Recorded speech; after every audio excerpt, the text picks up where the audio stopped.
Tá louco? São três.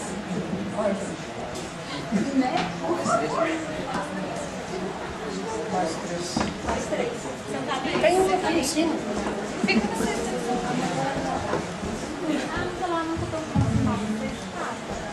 Alô, boa tarde, pessoal. Obrigado pela presença de vocês. Então, vamos começar hoje o evento sobre Guerra dos Tronos, né, que a gente tem feito pelas culturas. E hoje vamos conversar sobre a série, sobre como ela chegou aqui, sobre o Martin. Afinal, o inverno já chegou no Brasil. Não, vocês... Aqui não dura tanto. É que vocês sabem que eu tenho a teoria de que o George Martin ele se inspirou em São Paulo para criar o Westeros. Porque, para quem... Eu não sei se alguém não conhece, né, a série ainda, não sabe nada sobre ela. Nada sobre ela. Eu conheço muito pela série de televisão, assim. Tá, mas é alguma coisa. Você nem a série de televisão. Vai dificultar a minha vida. Pega leve. Então, na série, o continente que o Martin criou, o clima, ele é um personagem à parte. Porque as estações, elas podem durar anos, até séculos. Então tem gente em Westeros lá que é igual algumas pessoas em São Paulo, elas nunca viram verão. Sacanagem.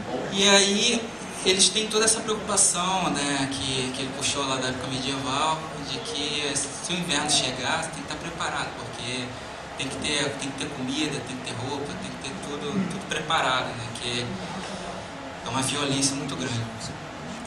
E aí, o Guerra dos Tronos, a história em si, o cenário em si, ele foi claramente inspirado na Guerra das Rosas, que aconteceu na Inglaterra. Naquela guerra, havia duas famílias até naquele tempo. Era a família era o clã dos York contra os Lancaster. No Guerra dos Tronos, eles se tornaram os Starks e os Lannister. Isso também foi uma boa sacada, porque antes de chegar no Brasil, aqui as meninas, né, elas se dividiam entre Team Jacob e Team Edward. Agora está muito mais legal, porque você se divide entre Team Stark e Team Lannister. Inclusive quando essa série foi para se trazer essa série para cá, né, eu mesmo tive que ralar quase 2 anos para convencer a Leia a publicar esse livro. Essa série ela já era um sucesso muito grande lá fora. Ele estreou o primeiro livro em 1996. Ninguém deu muita bola para a série. Foi lançado o segundo livro, aí perceberam melhor um pouco, começaram a dar um pouco mais de atenção. Mas ainda assim a série não chegou lá na lista dos best-sellers daquela forma. O terceiro livro, aí a série se consagrou e chegou ao primeiro lugar do New York Times. Ainda assim, aqui no Brasil, quase ninguém sabia quem era George Martin. Eu sabia por causa do fandom, né? Do fandom de literatura fantástica, onde as pessoas liam através das traduções portuguesas, lá feito pelo Jorge Candeias, que serviu de base até para o livro brasileiro, sofreu algumas críticas por conta disso, a tradução daqui, mas não é nada que também impeça a leitura, exatamente. Mas aí, quando a Leia foi entrar aqui no Brasil, era 2009. E aí, o Dragões de Éter, o Coração de Neve, né, isso aqui que eles lançaram o segundo primeiro, porque o primeiro era da Planeta. Então, esse foi o terceiro livro da Leia no Brasil. Então a gente estava discutindo como é que a Leia ia entrar no Brasil e tal, e eu falei pro meu editor que eu queria falar sobre eles, um autor chamado George Martin. Ele não fazia a menor ideia de quem era. Então, para vender, eu disse que ele era um Tolkien para adulto. Me doeu o coração falar isso. Mas era mais fácil dele entender. E aí, ele foi atrás e ele pediu para Mariana Rollier, que é a editora dos direitos internacionais da lei, dar uma olhada. Mariana olhou e não deu a menor bola para o negócio. Ela achou que ia ser mais uma história de fantasia comum. Passou-se um ano. Eu voltei a encher o saco da lei. Eles tinham que publicar a Guerra dos Tronos no Brasil. Até que então a Mariana resolveu ler pela segunda vez e começou a ver alguma coisa especial ali. Mas o argumento essencial foi que a HBO havia comprado a série. Então, anos depois, um ano e meio depois, provavelmente a série estrearia. E aí foi mais um argumento a favor. E aí eu lembro bem quando eu sentei com a Mariana lá na antiga sede da lei. Falei com ela, se você publicar esse livro aqui no Brasil, mas não com a capa americana, que a capa americana é muito ruim. Ela é simplesmente branca com o logotipo das casas. Ela não chama, dá até a impressão de que é um livro histórico, mais um Bernard Cornwell do que exatamente George Martin. Falei, procura uma capa que seja mais ao gosto do público brasileiro. Tanto que a capa que nós temos aqui é desenhada pelo artista Marc Silvestrini, a capa francesa do livro. E aí eu disse, coloca a capa correta, coloca próximo da série da HBO. E esse livro daqui a 1 ano e meio, ele vai se tornar o que hoje no nosso mercado editorial é o Crepúsculo, só que no bom sentido. Foi em bom sentido mesmo. Mariana olhou pra mim, riu e falou, nem tanto.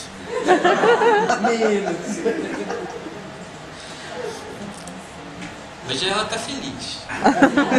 Na verdade, hoje a Lia tá muito feliz comigo. Primeiro que a série Dragões de Éter, ela chegou ao patamar. Eles fizeram uns boxes que vão vir para as livrarias também. Ele atingiu o primeiro lugar no Submarino, ele passou de 60 mil exemplares. E além disso, Guerra dos Tronos agora está chegando provavelmente a 150 mil exemplares no Brasil. Ao longo do mundo, são mais de 7 milhões de livros. Virou um trem-bala, sem freio, assim. Agora, são 7 livros, não sei se vocês sabem. E eles só aumentam. Boa sorte. Divertido. Boa sorte. Quando Martin resolveu escrever Guerra dos Tronos, ele pensou em 3 livros. No meio do caminho, ele percebeu que ele precisava de 4. 5. Aí ele percebeu que ele precisava de 6. 3 livros desse tamanho. Então ele decidiu, não, são 7. Eu tenho uma teoria também. E não terminou de escrever, não também tá, entendeu? Eu tenho uma teoria de que Martin olhou e começou a fazer as contas. Ele olhou e falou assim, para vocês terem uma ideia, entre o livro 4 e o livro 5 que ele entregou agora, ele precisou de 6 anos para escrever. O cara está com 62 anos. Ai, Deus. Eu tenho a impressão de que os 7 livros é porque ele fez as contas. E ele viu, meu irmão, eu não vou durar mais que isso não.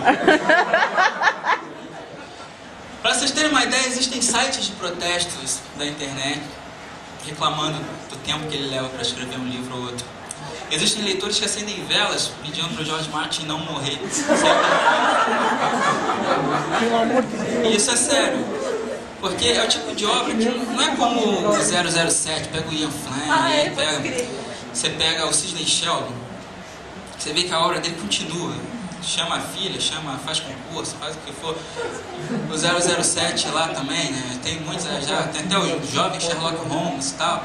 Quem vai escrever Guerra dos Tronos? Nem sabe como é que acaba. Só falta a gente com a mesa branca pra puxar um pouco.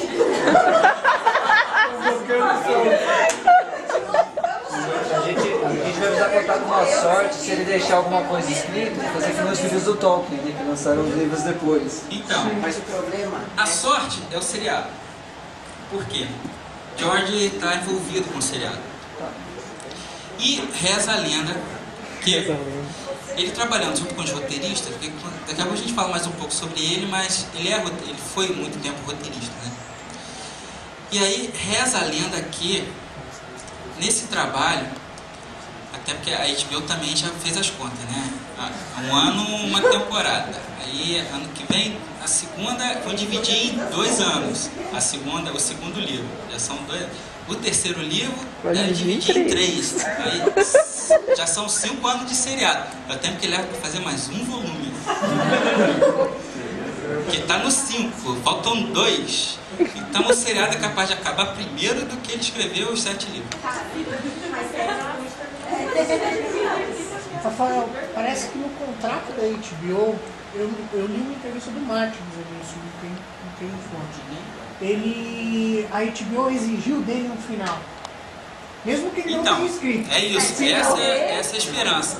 Então, de que ele está deixando contado. Pelo menos acaba assim. Sim. E aí, se ele morrer, os roteiristas pelo menos terminam o seriado de TV. A gente sabe, acabou assim, pelo menos. Pelo menos a ideia original mantém, né?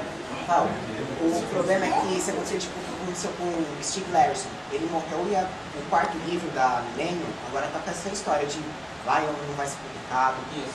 Porque a mulher dele poderia completar o livro. Só que estão sacaneando a mulher do cara. Cavalo de Troia. Vocês não sabiam? Estão sacaneando a mulher do Steve Larson? Ela viveu com ele, quantos anos? 30 anos ela viveu com ele. Só que eles não foram casados no papel, porque eles eram pobres, ele não tinha dinheiro. Ele morreu pobre, jornalista ferrado. Ele entregou o original e teve um infarto. Olha que coisa triste. Ele ficou rico pós-mortem. O cara que foi pobre a vida toda, isso é muito karma, cara. Eu não quero isso pra minha carreira. Olha o quarto, olha o quarto, olha o quarto. Como assim, Martin passou, conseguiu, né? Passar. E aí, o cara teve um infarto, Millennium estourou. E agora, quando a mulher dele foi lá receber o dinheiro, a família virou e falou: não, você não era casada com ele. Toma 1 milhão. 1 milhão. Quanto já gerou a série Millennium? Você deve ter vendido, sei lá, 30 milhões de livros. Então, agora, aí fica nesse impasse, porque ela sabe como a história termina. Porque ela viveu do lado dele, ele acompanhava os trabalhos. Então ela poderia terminar a história.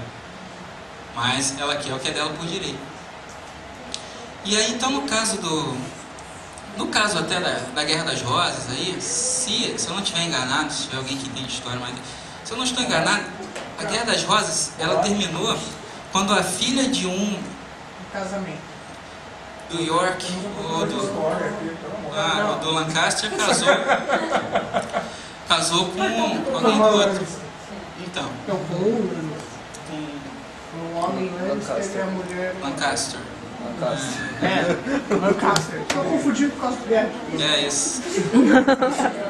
O símbolo das casas de York e Lancaster eram os mesmos? Eram 2 rosas. Eram 2 rosas, uma de cada cor, e depois virou o lobo, o leão, né?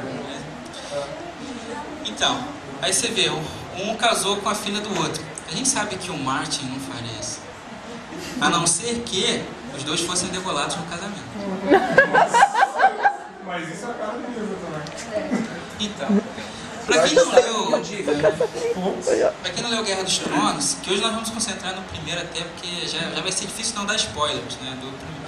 Aliás, tem alguém aqui que não leu os livros? Tô começando até que é agora. bastante, né? Mas que não assistiu o seriado. Então vocês não sabem como termina a Guerra dos Tronos.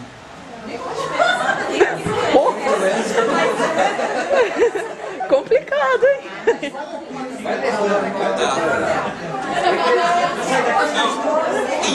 Ah, né? Oi? Ele contou depois. Ah, mas é difícil, hein?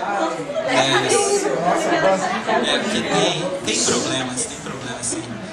Você não imagina o que é a Guerra dos Tronos. Alguém pretende dormir aqui? Então, que aí o seriado, na verdade, ele se baseia na disputa dessas 2 casas, os Lannister e os Starks, que nada a ver com o Homem de Ferro, né? A única coisa que tem a ver com o Homem de Ferro, que pelo menos na minha cabeça era o mestre de armas, que ensina a área, na minha cabeça ele é o Robert Downey Jr. gripado. Coitado do Cid Porel. Até o jeito de falar, assim, sarcástico, né? Aquele jeito.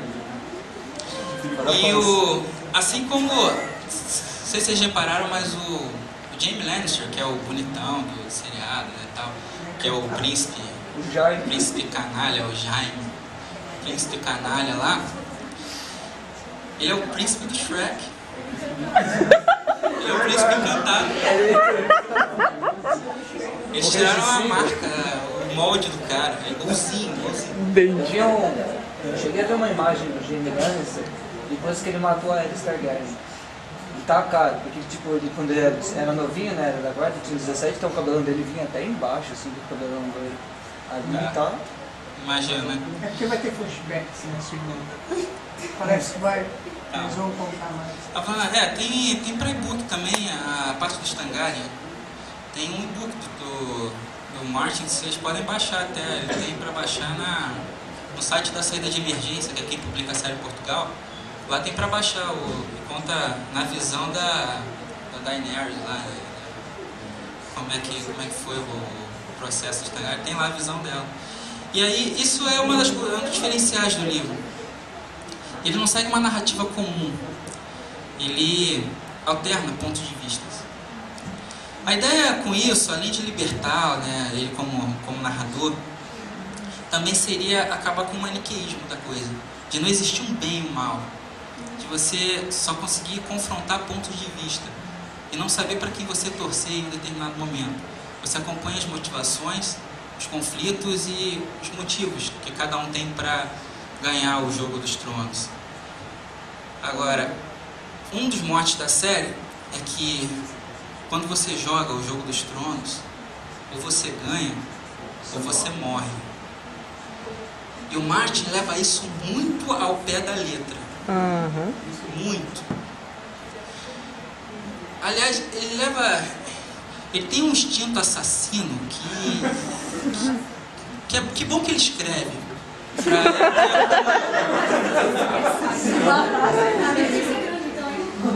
É uma forma, né, ele deve ter começado a fazer isso como terapia.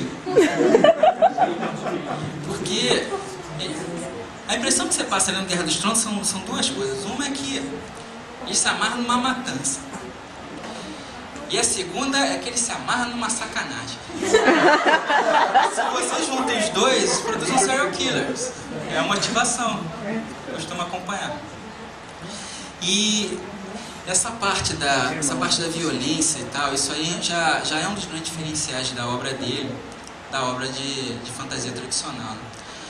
Porque parece um romance histórico, se você pegar, mas não é um romance histórico. O próprio Martin já falou sobre isso, que ele comentou. Que ele adora romance histórico. Ele adora. Só que a questão é que ele entende muito de história. Então, ele falou, por mais bem escrito que um romance seja, ele sabe o que vai acontecer. E realmente, né, se a gente pega as crônicas de Arthur, se a gente pega essas histórias medievais que são baseadas, a gente gosta de ver como o cara está contando, mas a gente sabe o final. E ele falou, daquele jeito como ele está fazendo em Guerra dos Tronos, não dá para saber. E realmente não dá para saber. Tudo ali envolve uma estrutura, né? E é uma estrutura que vem da época de roteirista dele. Na verdade, o que acontece? Ele nasceu filho de um estivador e totalmente nerd. O que deve dar para notar, né? Então ele teve aquela época lá de sofrer bullying na escola e tal, aquela coisa que ele ficava lendo quadrinhos, comic books. Então ele lia, e tem até hoje na coleção dele, aqueles comic books que você pega na internet e hoje valem não sei quantos milhares de dólares. Aquela primeira aparição do Homem-Lagarto. Ele tem isso tudo.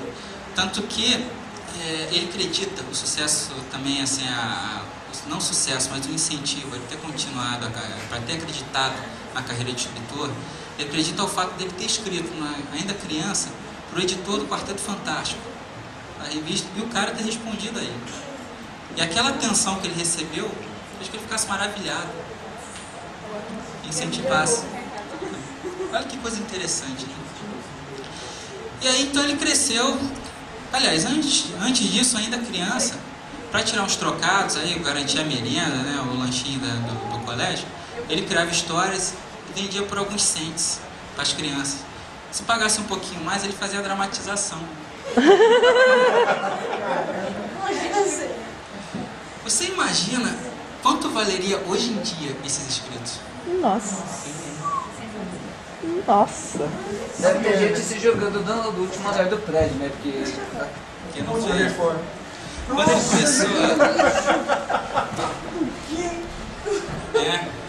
Quando ele começou quando ele começou a escrever de verdade e tal, até conseguir, foi rejeitado, como sempre, né? Foi rejeitado 500 vezes, até conseguir ali, com 20 e poucos anos, com 20 anos, se eu não me engano, ele conseguiu publicar um conto. E aí, foi publicando outros, até que aos 22 ou 23, se eu não estiver enganado, ele foi indicado até ao Hugo. Só que ele perdeu. E ao longo desse tempo ele também foi indicado várias vezes, 3, 4 vezes ao Hugo, e ele sempre perdia. Conclusão, ele criou algo que até hoje se mantém uma tradição anual. Ele criou a Hugo Losers Party. Então todo mundo que perde o Hugo hoje em dia tem a festa depois. E aí, nessa época, ele começou a escrever as coisas de ficção científica, que ele gostava muito, né, de ficção científica. Inclusive essa ideia do inverno, de ter um local com as estações estendidas, tá? Isso não é original do Guerra dos Tronos, ele já tinha usado isso antes, em outras histórias dele. Mas foi com a Guerra dos Tronos que a coisa firmou. Mas por que nasceu a Guerra dos Tronos? Ele era roteirista. E eu também comecei a carreira como roteirista, então eu sei exatamente o que esse cara passou. Quando ele começou a escrever, por exemplo, um seriado bem das antigas, que vocês devem lembrar, um seriado até hoje em dia considerado meio trash. Vocês lembram do A Bela e a Fera? Com a Linda Hamilton? Passando TCM, passava na rede Manchete. Não, mas ainda passa hoje em dia no TCM. No canal fechado. Nossa, aquela maquiagem na fera de... Que tinha uma maquiagem de fera. Uma cara de leão, não sei o quê. Isso, parecia um Lion Man. Lion Man. O Lion Man misturado com Aslan, né? Pai de quem? Do Simba? É, Mufasa. Pareceu Mufasa, isso. Pareceu Mufasa. Vamos pra que depois foi virar o Hellboy mais pra frente, né? O cara só pega... E aí, ele escrevia esse seriado. E ele escreveu também os episódios do Além da Imaginação. Ah, esse você sabe quem era. Não mente não, é do teu tempo. Se eu vi, vocês viram também. Mas eu vi baixado. Vocês viram na TV. Eu não assisti.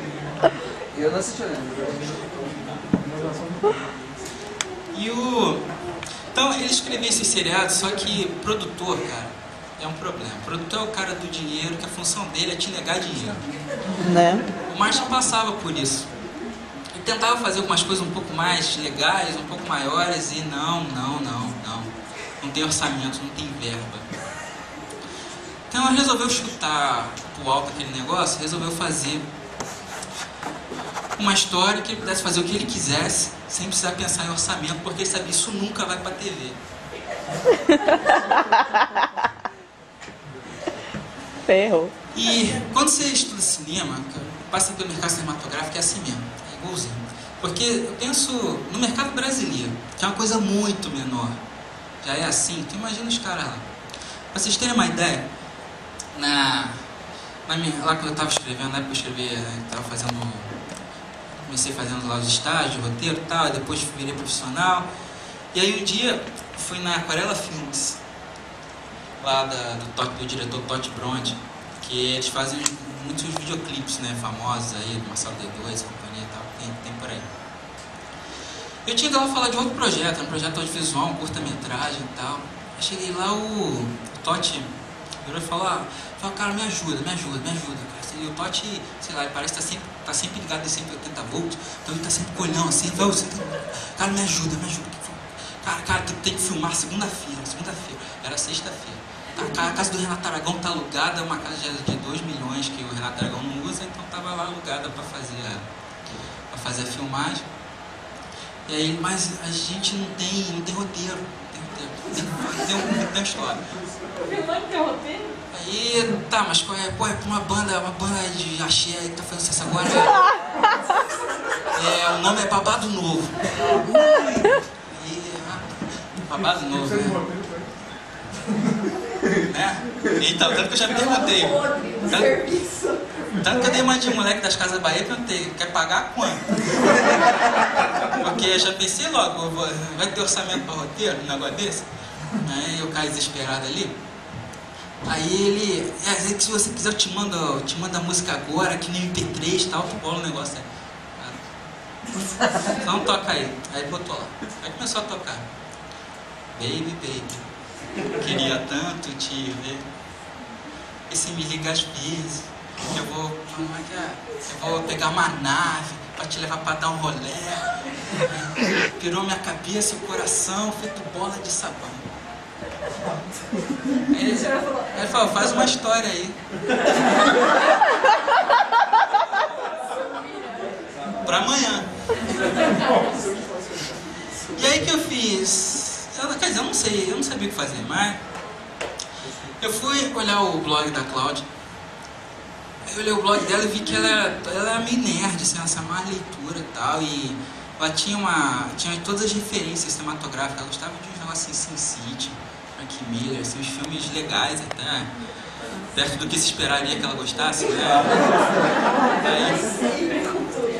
Aí tinha uns filmes bacanas. Então eu peguei todos os filmes que ela gostava, que tinham referência, e montei um roteiro em cima daquilo. Que eu pensei, pô, vou botar a história do moleque. Ele chegava em casa, ele sentava e abria o computador. E aí ele recebia um arquivo. Ele abriu o arquivo e começa a tocar o tal do clipe do cara. Só que aí ele começaria a perceber que a Cláudia estaria cantando a verdade para ele.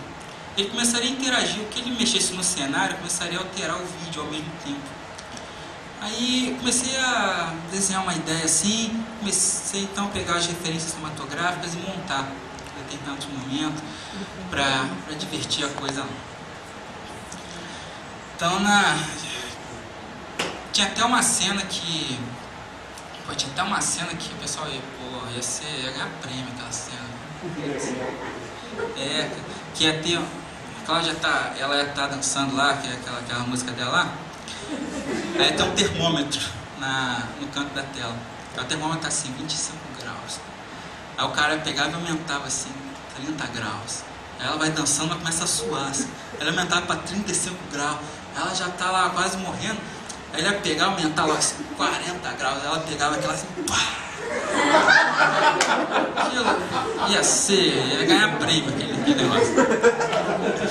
Aí conclusão.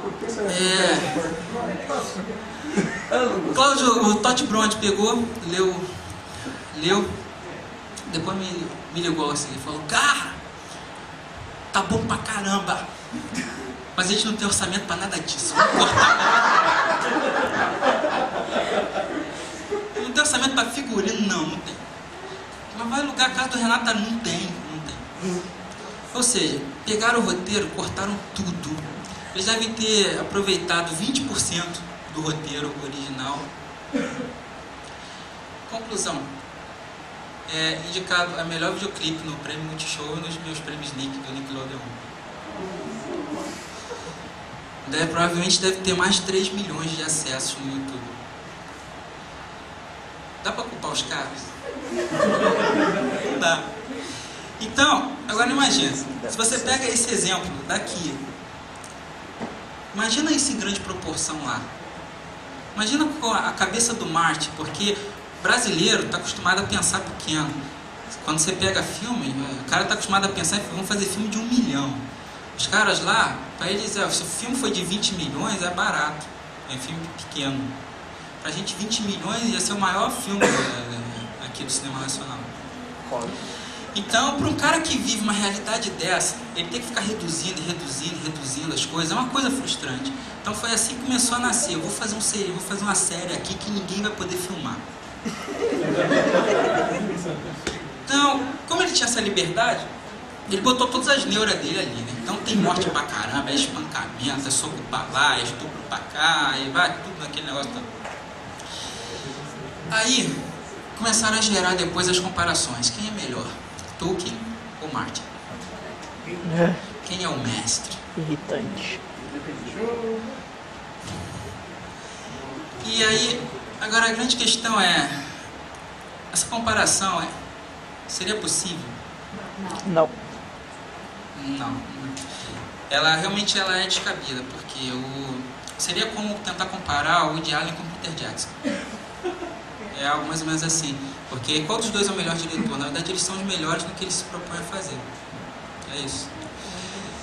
E aí, o que acontece? Qual é a grande diferença, né, entre um e outro? O Tolkien, o grande personagem dele é o cenário. A Terra-média é a protagonista dos Senhor dos Anéis. Então, por que ele criou uma história de viagem? Por que o Frodo tem que pegar um anel e cruzar a Terra-média? Para ele mostrar a Terra-média. Ele falou, vou criar isso aqui, eu não sou palhaço, vou criar esse negócio aqui, ninguém vai saber por que a árvore aqui do Andal, aqui a folha caía exatamente, né, 1 milênio atrás em vez de 2 milênios depois, a diferença do trajeto.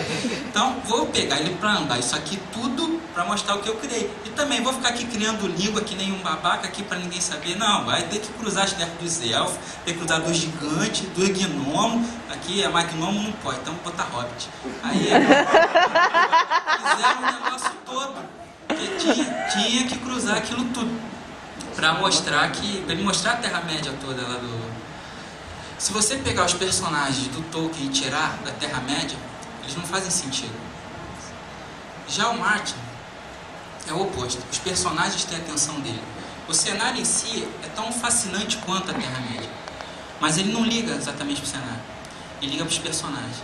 Então, o épico do Tolkien é transmitido exatamente por essas descrições magnânimas, esses cenários monumentais, essa forma de descrever até o orvalho, né, de cada passagem. Já o épico do Guerra dos Tronos, não. O épico vem ali daquelas jornadas de intriga política entre um clã e outro. E como é que o fato de você alterar uma peça gera um efeito borboleta que destrói um castelo de cartas. No livro 1 você já acompanha isso, né? Sem citar personagens, né? Mas você vê que o livro inteiro é construído para um final que na nossa cabeça é bem claro ali, o final Conan de ser. O Conan aqui vai lá e vai matar todo mundo, mas o Conan aqui vai fazer as coisas todas. E aí, uma personagem secundária que é salva de lá no meio de tantas outras e que não tinha importância nenhuma na história. Uma personagem destrói tudo que tinha. A ponto de acabar o livro e você não sabia mais o que você leu ali. Tudo que você leu, cara, o cara explodiu a tua cabeça. E aí, esse jogo, que é o jogo, né, que é o Guerra dos Tronos aqui, porque é uma coisa mais comercial. Mas é a Game of Thrones, o jogo dos tronos. É esse jogo que causa esse impacto, né, na coisa. E aí todo esse lado roteirista que o Martin tem, ele bota no estilo dele. Você pega o estilo dele, primeiro, você pode reparar, não existem pensamentos internos. Você não acompanha monólogos da cabeça do personagem.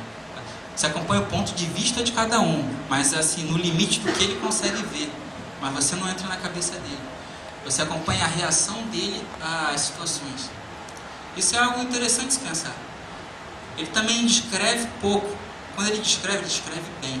Mas não é como um Tolkien, que descreve bem e não para de descrever. O Tolkien, se deixar, ele está descrevendo até hoje. Oi? Ele tinha as razões dele.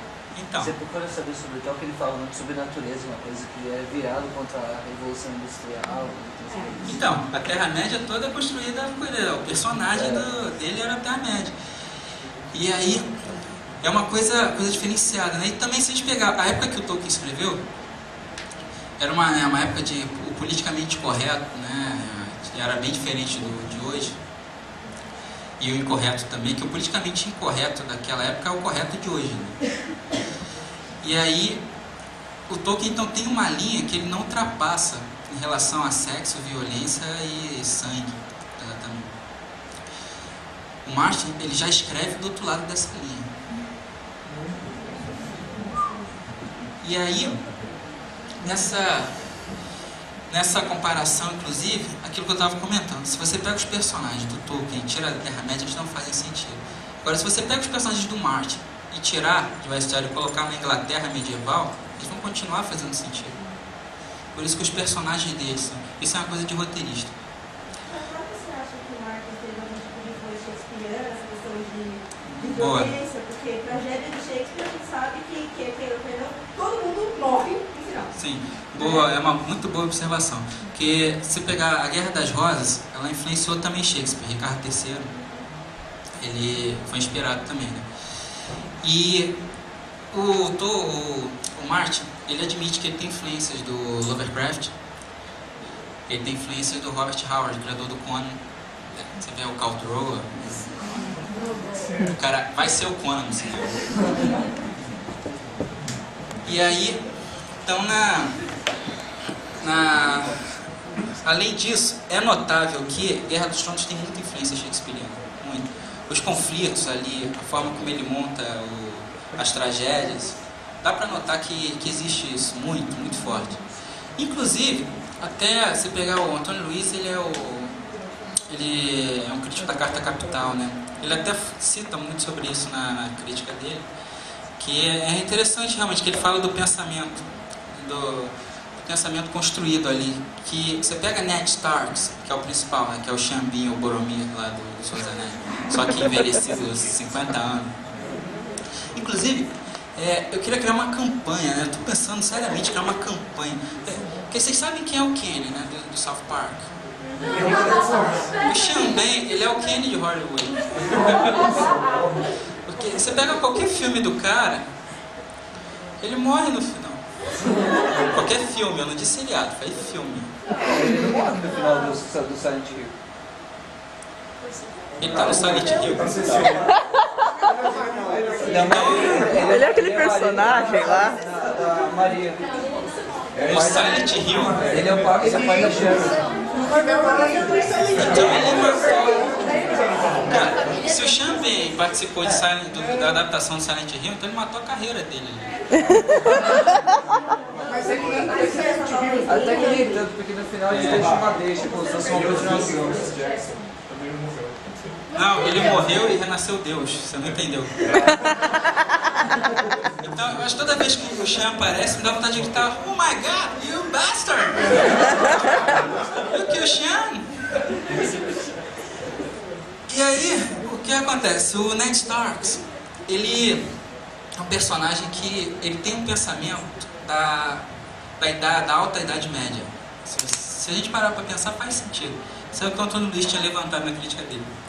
Então, ele tem um pensamento da alta Idade Média, aquela coisa do vassalo, ele vai lá e se tiver que cortar a cabeça do fugitivo, ele vai lá, ele tem que executar, porque ele é o comando. Então tem que ser a família aqui, sente-se ao redor, manter o clã unido, aquela coisa meio medieval. Só que ao redor dele, o cenário todo construído é um cenário muito mais próximo da Renascença do que da Alta Idade Média. Por isso que dá esse conflito. Porque quando botam o cara lá, porque ele faz o personagem do Ned Stark, na verdade tem o rei, e o rei, que ele é um rei bem bom vivant, né, ou que não pega em ar, o cara não faz nada, o cara só, né, ele só dorme, engorda, bebe, o cara ninguém, né? Aí ele fica lá naquele jogo, então ele chama o Ned Stark, que eu chamei interpreta, para ser o mão do rei. O mão do rei é o faz tudo, é o Tony Blair do negócio. Legal, a rainha fica lá, mas é o Tony Blair que vai fazer tudo. Então o mão do rei é o primeiro-ministro do negócio. Só que só tem cobra naquele lugar, ao redor dele, ali todo mundo quer o trono. Na verdade ninguém sabe nem mais de quem é o trono. Porque antes era dos Targaryen, aí o Deus louco, o rei louco foi lá e tomou dos caras, aí o outro foi traidor e matou o rei louco, que aí sobrou esse rei que está agora, e que todo mundo quer matar também para pegar, e vem o mão do rei de outro lugar que todo mundo quer matar também para pegar, e só quer matar os outros. Fora a dívida da coroa. Parece sei lá, o Rio de Janeiro, né? Lá naquela época, antes das UPP, lá com o Fernandinho Beiramar, quer pegar o outro lá, igualzinho. E aí, nesse processo, do tom dele que ele vai aprendendo e tal, no início gera aquele choque quando ele começa a comandar como mão do rei. Exatamente por causa desse conflito de pensamento, que ele tem um pensamento antigo e ele só tem cobra. E além disso, o Ned não é muito inteligente exatamente. O próprio fato dele já aceitar ser mão do rei já mostra que ele não é. O Fogut ele não é inteligente. Bom. Então, Vai, dá um desconto pra ele. Vai ser a esposa, vai. a esposa dele. A esposa dele. Não, a esposa dele é inteligente, então. Mas o Ned não. Ele não soube executar o que ela sugeriu pra ele. Então. Porque até essa questão do maniqueísmo é uma questão delicada. Porque, teoricamente, esses pontos de vista fazem com que não exista bem e mal no Guerra dos Tronos. Exista pontos de vista. E realmente é verdade. Mas, se a gente analisar friamente, com uma estrutura literária, assim, analisando como contador de história, existe sim.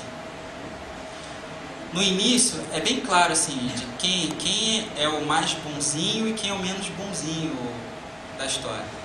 Que você pega uns Starks que são mais leais uns aos outros, que pregam mais a família, mesmo que seja aquela família medieval, né? Me fé, senta aí, vamos comer, vai dormir, querida, cheguei, aquele negócio não é a mamãe, aquele negócio assim.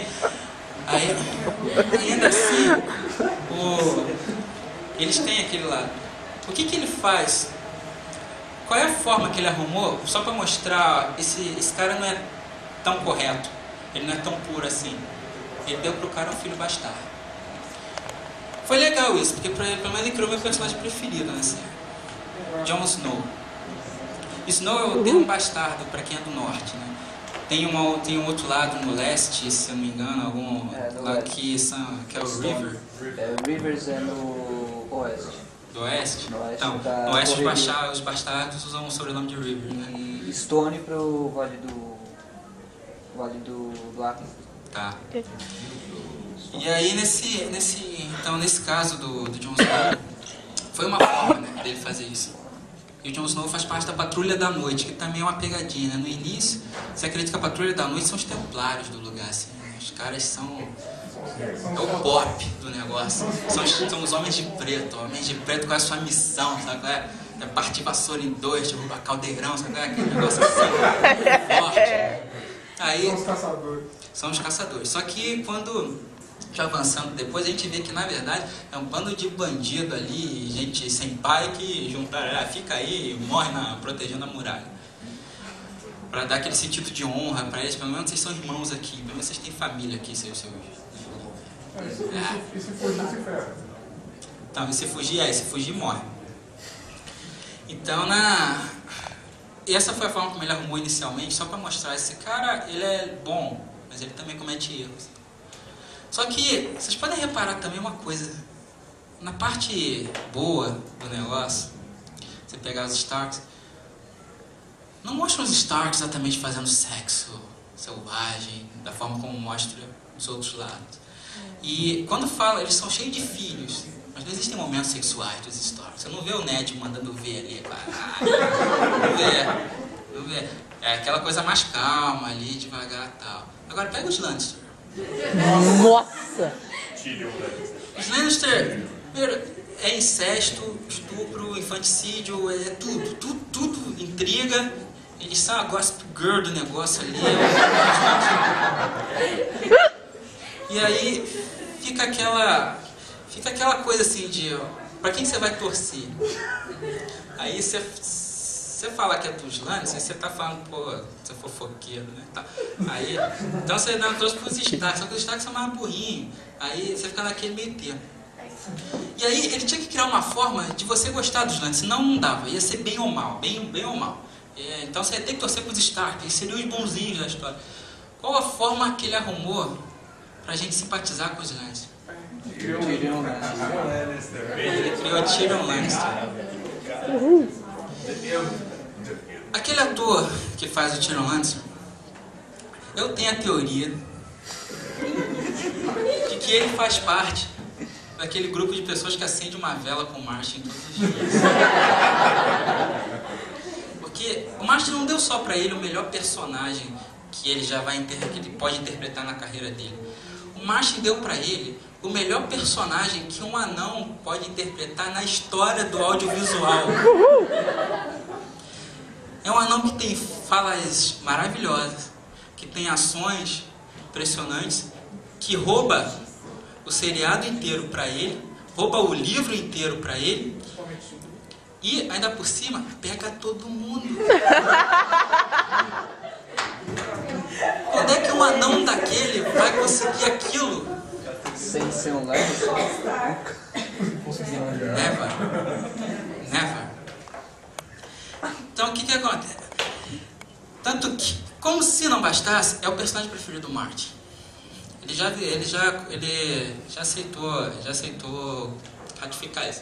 Tanto que ele disse: Tyrion Lannister é meu personagem preferido.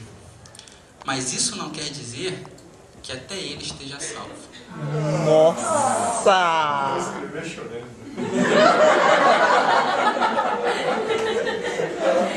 Ele vai entregar o original sem manchado.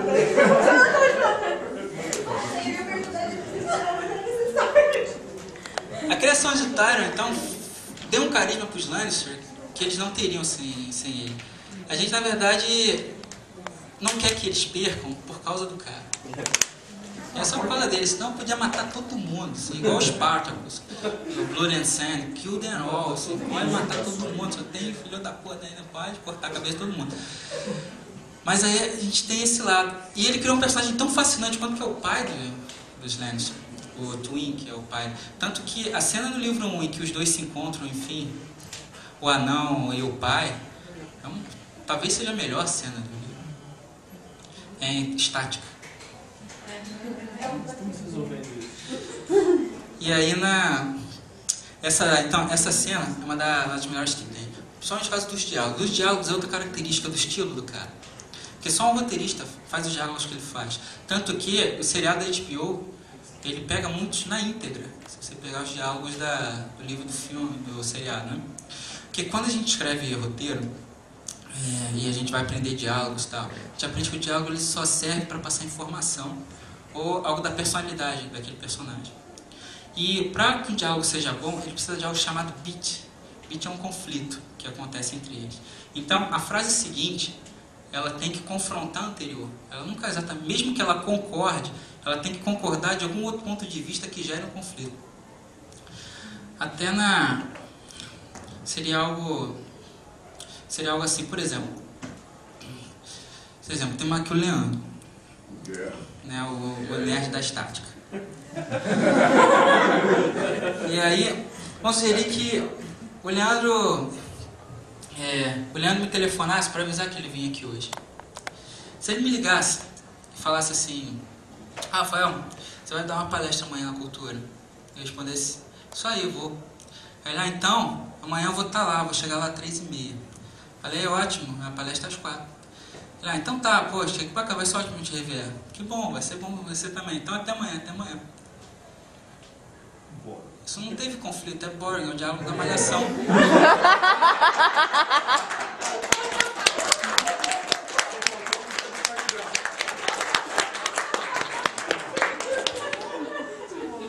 Vamos mudar o diálogo? Vamos dizer que o Leandro me liga e fala assim: oi, falar, tem uma palestra amanhã, eu digo, eu vou fazer a palestra amanhã.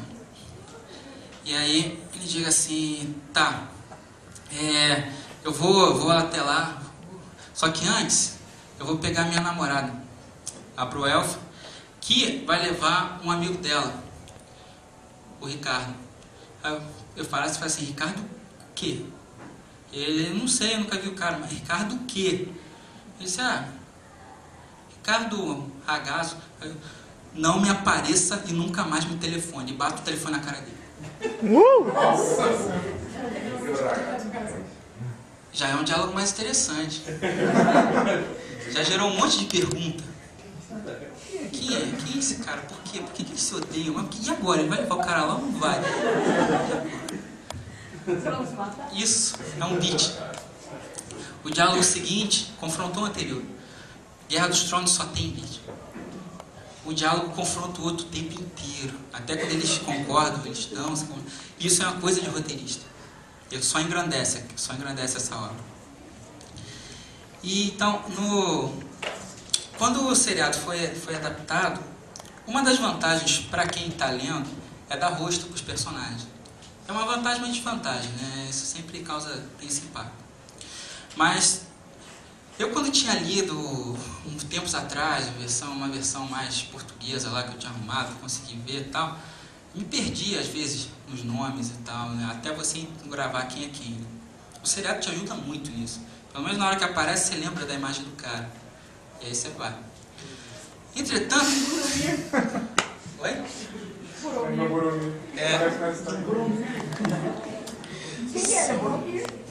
Só que tem dois lados isso aí, né? Tem personagens que achei que ficaram fantásticos. Ali, o Anão, o Tyrion e tal, né? A maioria deles. Tá. Agora tem uns que eu não gostei tanto. Até saber a opinião de vocês sobre isso também, o que vocês acham disso. Eu, por exemplo, eu não gosto do personagem que faz o Jon Snow, o ator. Cara de bunda. É verdade. Escola aqui na minha cara. Nicolas Cage, escola Nicolas Cage de atuação aí. E fica. Ele feliz. Parece o Eragon.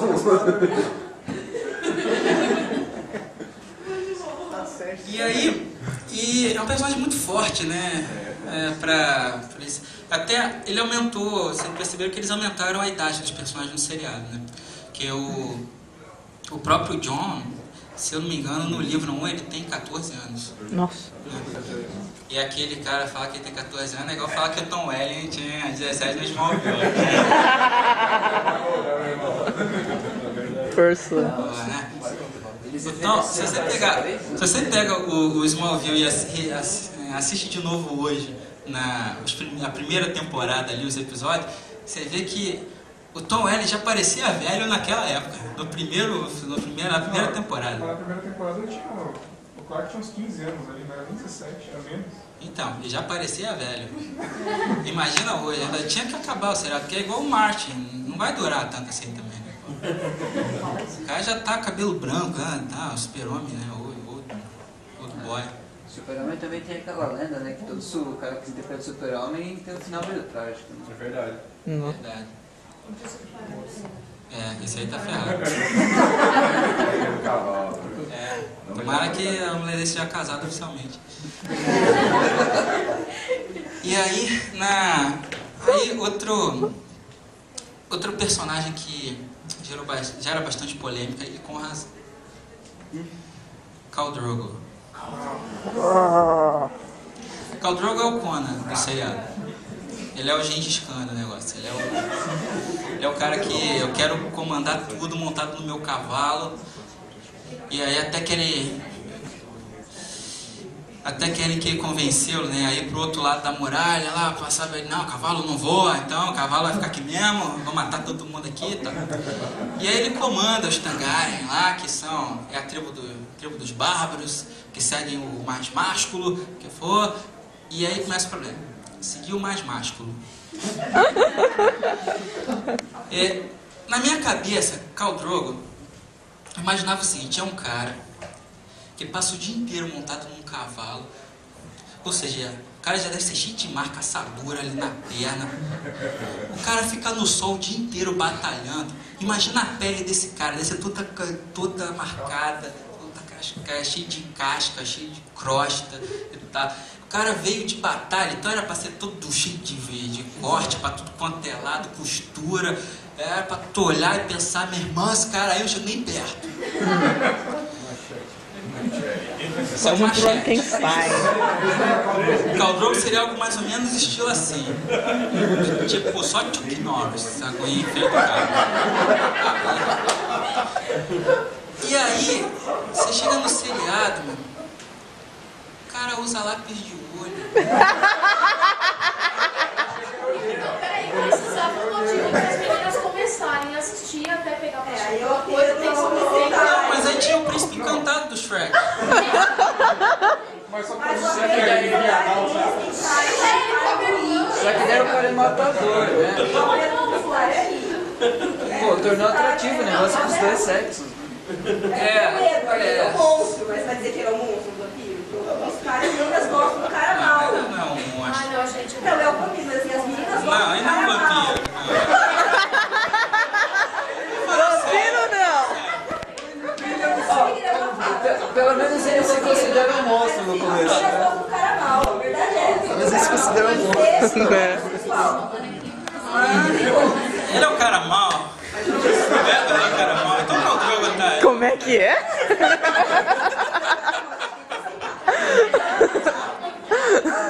Sabe? Eu lembro o que eu pensei a primeira vez que eu vi o Edward aparecer no cinema. Lá brilhando no sol. Eu lembro o que eu pensei. Na hora que ele vira e fala pra ela, diga o que eu sou. E aí que ela fala, e ela, vampiro. Você é vampiro. Aí tá, caraca, eu lembro o que eu pensei. Eu vi direitinho o Severino do Zorra Total.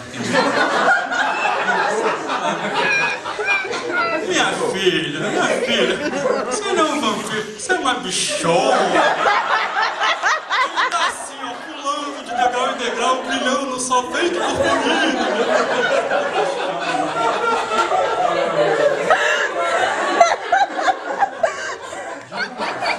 Segura esse para lá. Botei a câmera assim. O Khal Drogo segue o mesmo raciocínio. O cara era pra ser másculo, era pra ser... Agora, uma coisa teve um efeito. Realmente, é o tipo de cara que vai falar, meu irmão, esse cara é um chapéu. Dá esse efeito. Não é por causa disso. É porque é efeito Ronaldo, assim. Dá medo, sabe, do que é aquilo. Você consegue imaginar o cara desse, másculo, que amarra bota com a veia, sabe? Pega o cadarço assim, amarra com a veia. Ali, o cara acordar, pedir pra passar lápis de olho antes de sair pra batalha. Que é isso, meu? É como fala o Azaghal mesmo, nem os egípcios faziam isso lá com aquele monte de negócio dele lá, não tinha uns negócios assim. É lápis e sombra. Que o olho dele é escuro, caramba, igual. Oi? A volta do olho é de totalmente insônia. escuro. Certo. Mas você é de insônia, né? Passa óleo no corpo. Ó, Dá impressão, hein? pior que passa. Pior que passa porque reluz demais a luz naquele negócio. Eu não vou assistir essa porcaria. Só faltou um olhozinho no corpo. Então esse personagem, putz, eu não gostei da forma como botaram o cara lá. E pior que toda vez que eu olhar pro Conan no cinema, eu vou lembrar que esse cara é o Khal Drogo. Mas o Conan passa óleo. Assim, habilidade. Droga, ela que você. Quando pode. Fala pro Conan que ele não pode. Mas o Wolverine. Ele é macho alfa, né? Agora. Vocês repararam que ela é fã do Tony Ramos.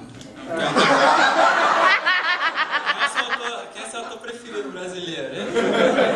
Valeu. Então, né?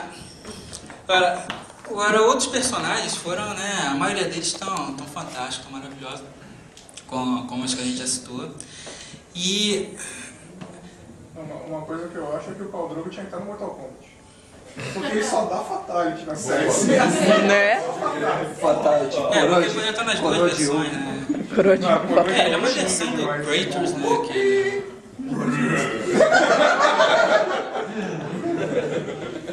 Totalmente. É uma versão total do God of War, cara. Pelo menos no livro. E agora, uma atriz que interpreta a personagem que eu mais odeio no livro é a Sansa. Falou e disse. A Sansa é filha do Ned Stark, é uma das. Que ele tem duas filhas, né? Como eu xinguei. Uma legal. Uma legal que é a Sansa e tem a baixinha que é a Arya, que é do a Aragorn lá. Então a Arya, ela é totalmente carismática, né? que é aquela menina macho, tal, espertinha, que quer aprender a lutar com o Tony Stark, tá, aquela coisa lá. Aí lá com o Robert Downey Jr. e tudo. Já a outra, ela é essas meninas mimadas, quem contar o Príncipe Encantado. É. E aí fica naquela coisa ali do conto de fadas, achando que a vida é um conto de fadas, né? E no início você acha que também ela tá ali sem ter muita importância na história, não vai afetar muita coisa. E a desgraçada ferra tudo também, ia dar tudo certo, né? Ali, né? E um detalhezinho que aquela escrota faz, o castelo todo também, meu. Aí, a Sonsa, ela é o tipo de garota que, se ela visse hoje em dia, ela ia escutar a Rebecca Black e votar no Restart, no prêmio.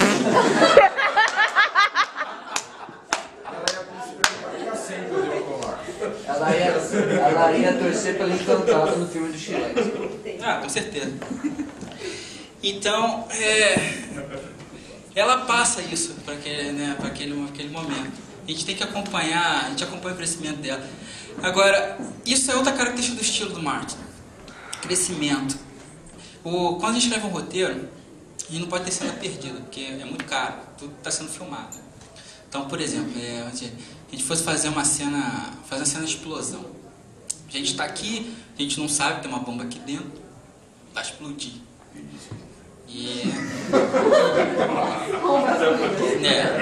Eu espero que a minha mãe receba os direitos autorais. E aí, só que, vamos dizer, a gente tem um filme com orçamento. Então o cara vai, faz do jeito que você quiser. Então, e aí tem que vir um herói salvar a gente, ver se vai dar tempo. Então, se a gente tem orçamento, vai mostrar a gente aqui falando, auditório aqui. Vai mostrar o herói do lado de fora, vindo correndo na moto, escorregando, parando lá, sai o Khal Drogo e tal, correndo, sem lápis no olho. Aí, sem lápis no olho. Sobe as escadas, jogando todo mundo por lado. E a gente tá aqui, vai mostrando o contador, 3, 2, 1, E aí quando ele tá chegando ali, aí vai mostrar aqui, pá, voando, sabe, pra tudo quanto é lado. Ainda faz bullet in time, a gente indo assim, pá,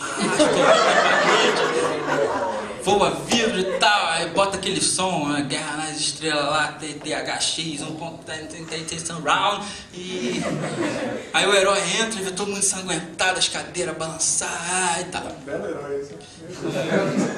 Fazer o quê, né? Esse porquê tem que passar lá de olho.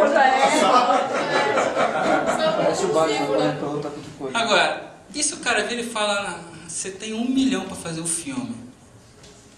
Não dá pra fazer a cena assim.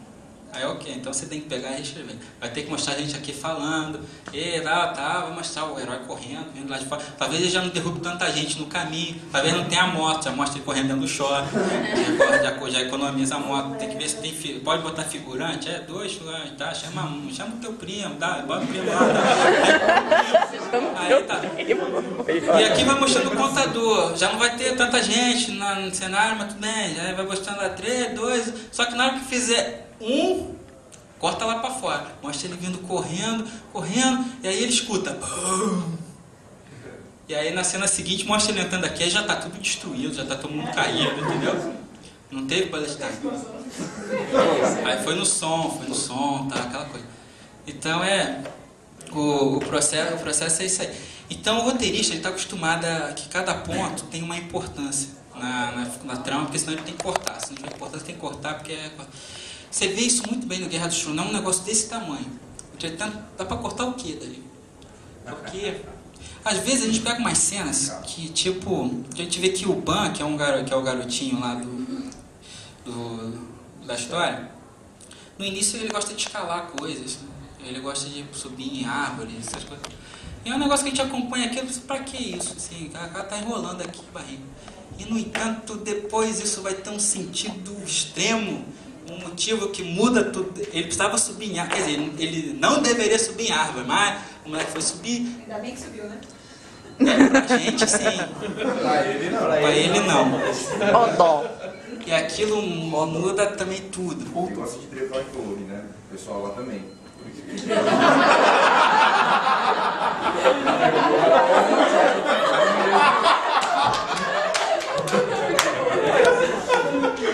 Vocês não vão entender porque vocês não leram. Bem menos.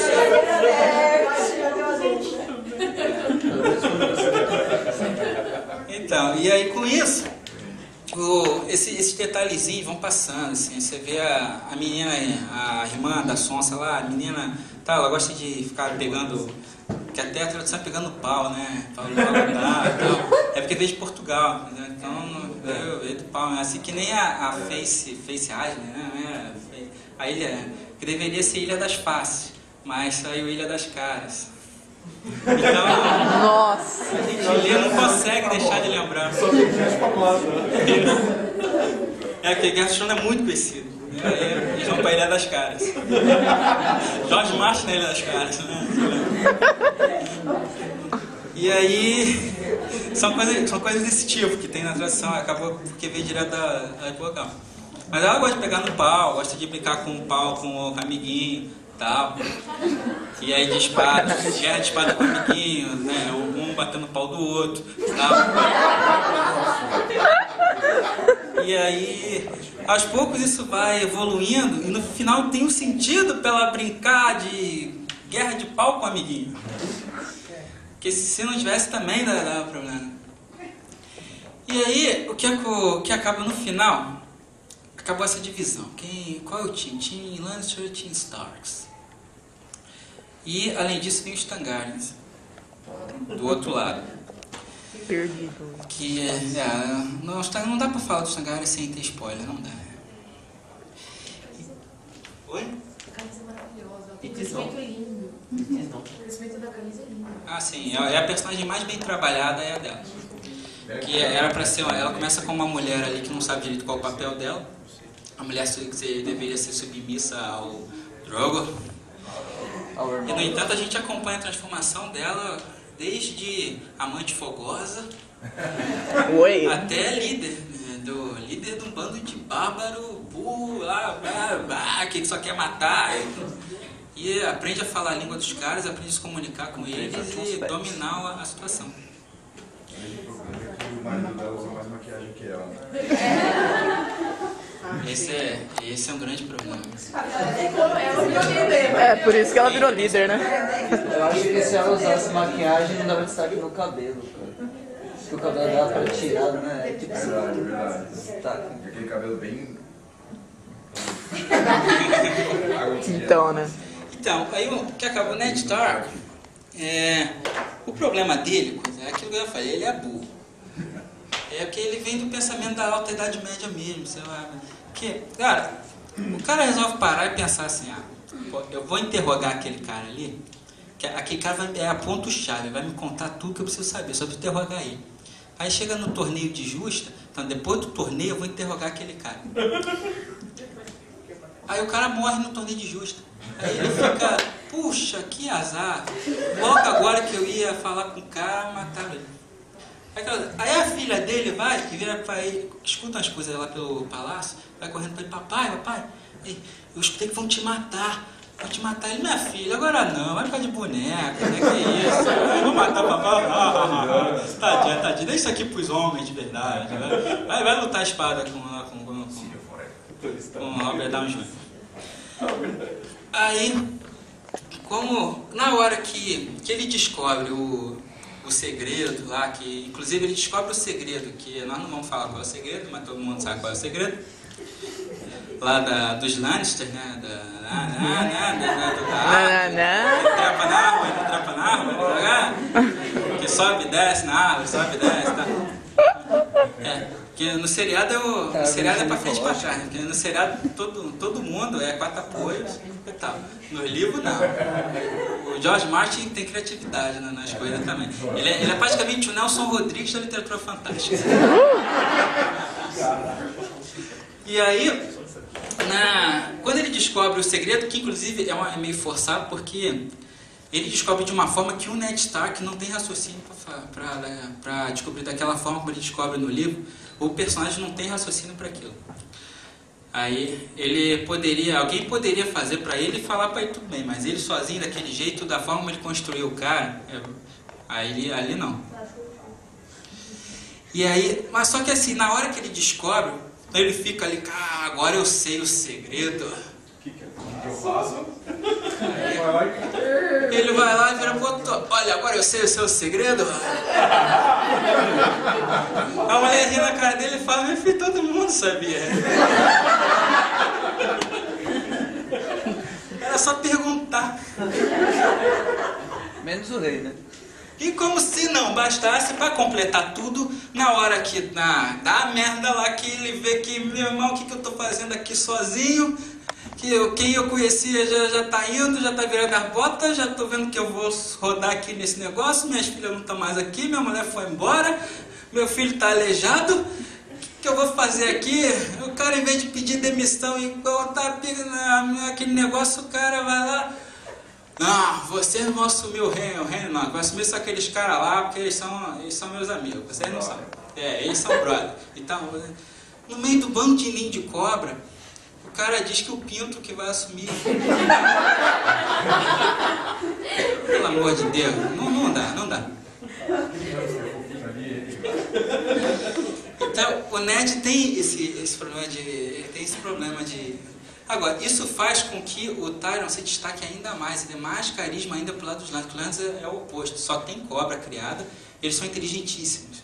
O raciocínio, tudo, de intriga, de como é que um ponto liga com o outro, tá tudo ali. Tudo naquele ponto. Então tem esses diferenciais, né? Uma das coisas legais também é que o Martin não se importa que você encontre alegorias no livro dele. Se você encontrar alguma mensagem ali, eu sei que você, isso aqui ele escreveu porque ele queria ser serial killer, ele tá pegando todo o lado violento aqui e tal dele e colocando aqui, ele não se importa com isso. O Tolkien se importava. Quando se encontrava alegorias no Senhor dos Anéis, ele não gostava. E, no entanto, é difícil não encontrar alegorias no Senhor dos Anéis. Tanto desde desse lado Wicca, desde esse lado da natureza que eu tinha comentado, que ele era a favor e tal, até coisas muito mais profundas. Por exemplo, ele criticava bastante o amigo dele, o Lewis, C.S. Lewis, porque Nárnia é uma metáfora cristã, né? Totalmente. É um livro que conta ali. O leão morre, a ressurreição do Cristo e tal, tá tudo ali. Então, o Tolkien odiava isso, ele colocar isso no livro dele, o Tolkien odiava a alegoria. E, no entanto, para pensar nos três lados da figura de Cristo. Você tem o Cristo sofredor, aquele que morreu na cruz, lá que carregou a cruz e tal. Você tem o Cristo pregador, que pega os apóstolos, vai viajando, vai falando com os fiéis, vai convocando. E você tem o Cristo guerreiro, que é aquele lá do Apocalipse e tal, que luta do lado dos anjos e tem toda a batalha do lado do... E aí, agora, pega os seus anéis. O que é o Frodo? Que carrega o anel até a montanha da perdição? É o Cristo...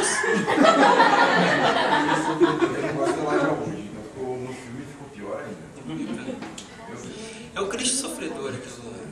Aí você pega o Gandalf, que é o Gandalf, que é aquele que convoca, é aquele que passa as lições, os ensinamentos, é o sábio, é o que comanda, é o Cristo pregador. E você pega o que é o Aragorn, é o Cristo que convoca os guerreiros, que batalha com os elfos, que une anões, que une todos em prol do grande escolhido que havia vindo ali. É o cara que não é aquele, você tem que seguir aquele. É o Cristo guerreiro. Então como é que você não encontra alegorias? Né? Quer dizer, não foi de propósito? Tudo bem, pode não ter sido de propósito. Mas é a questão que eu sempre defendo, de que a obra ela é maior que o artista. Porque o cara morre, a obra não. Até hoje a gente fala sobre o Senhor dos Anéis e até hoje a gente está aqui procurando alegorias. Então, eu acredito, eu tenho esses conceitos assim, de que até no Conspecto Dragões de Éter, o livro 1, tem um pós-fácil depois que eu comento sobre isso, né? De que eu acredito que Nova Éter foi inventada por mim. Não acredito em invenção, acredito em descoberta.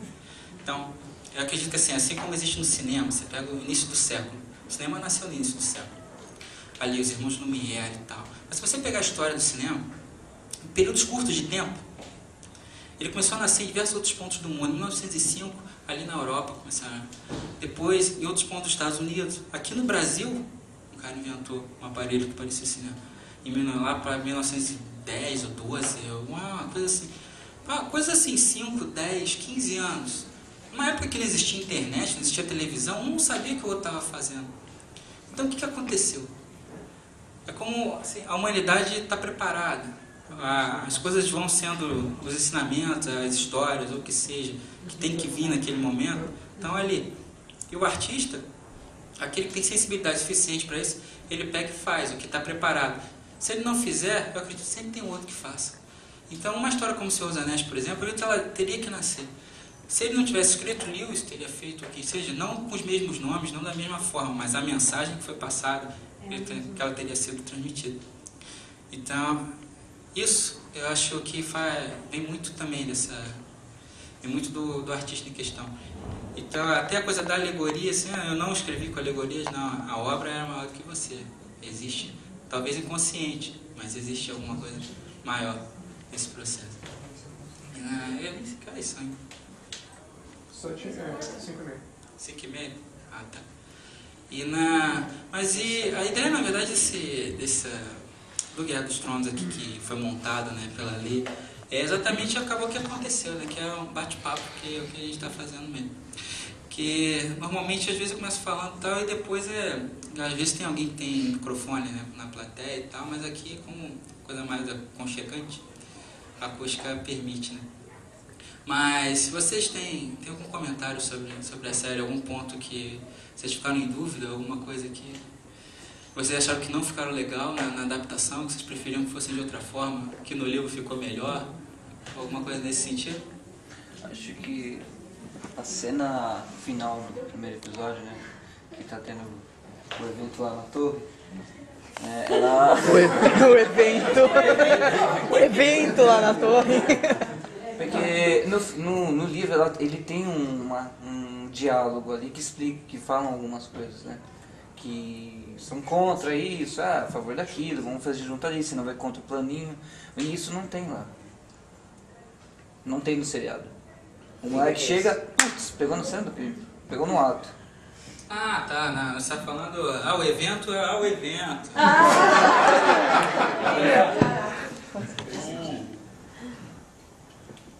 Trepada no menino na torre. Isso, acho que a gente tem que cortar, né? São 10 episódios, né? Eles têm que cortar algumas coisas. Até, você pega também a hora que o Jon Snow foge dos Patrulheiros da Noite, pega no livro, né? Ele se esconde, tem amanhece, ele se esconde, até os caras...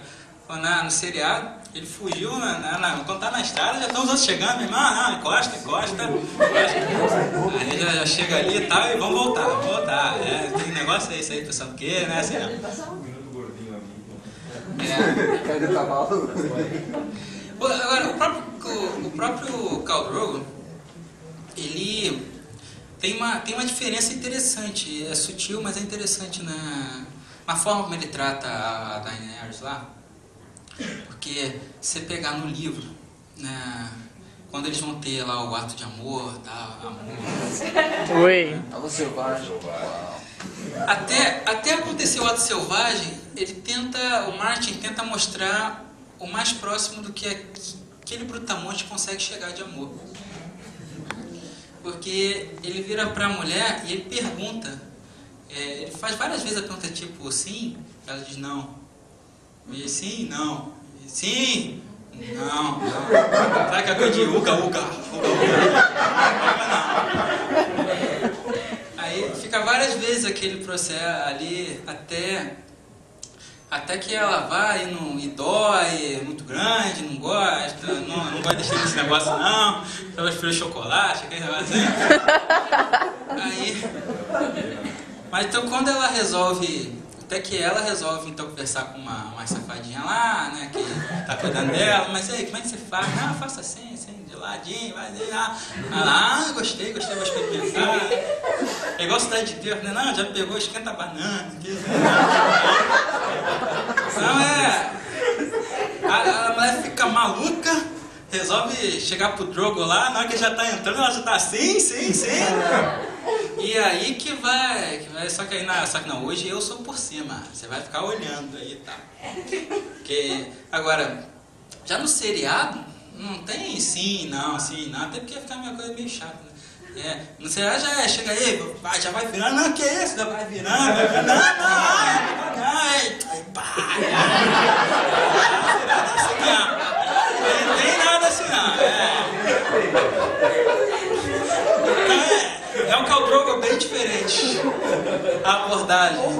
Apesar do lápis no olho.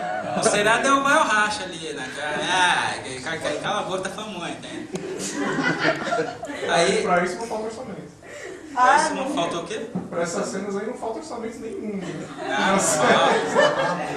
Outra coisa interessante você ter comentado isso, essa coisa do orçamento, que o Martin, outra coisa interessante do estilo dele é que ele foge da batalha. Você pega Bernard Cornwell, pega Con Ilgen, eles adoram a batalha. Ali, Parede de Escudos, pega Crônicas de Arthur. Depois de Crônicas de Arthur, os livros de batalha nunca mais foram as mesmas, né? Porque antes, os livros de batalha eram um maluco batendo no outro, correndo, William Wallace.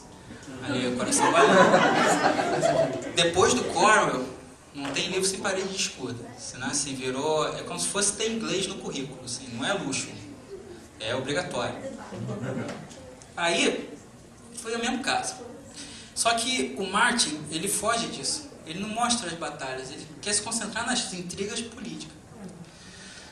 Então, às vezes, são coisas assim, se acompanha aquela preparação toda, o exército convoca aqui, convoca a gente ali, convoca, né, tem 4 mil homens lá fora querendo matar a gente, aí então vamos reunir mais 2 mil aqui, e pá, aí na hora que, então vamos sair agora para batalhar, então vamos, aí sai correndo para batalhar, aí corta a cena.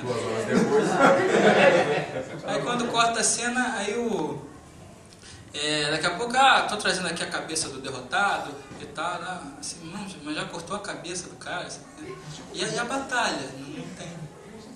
E conforme vai avançando a série, nesse caso assim a gente ainda sabe, o outro personagem tá vindo o cara trazer a cabeça. Quando vai avançando a série, já chega a cena de, o fulano lá da outra esquina falou que morreu, o fulano, mataram o cara lá do outro lado.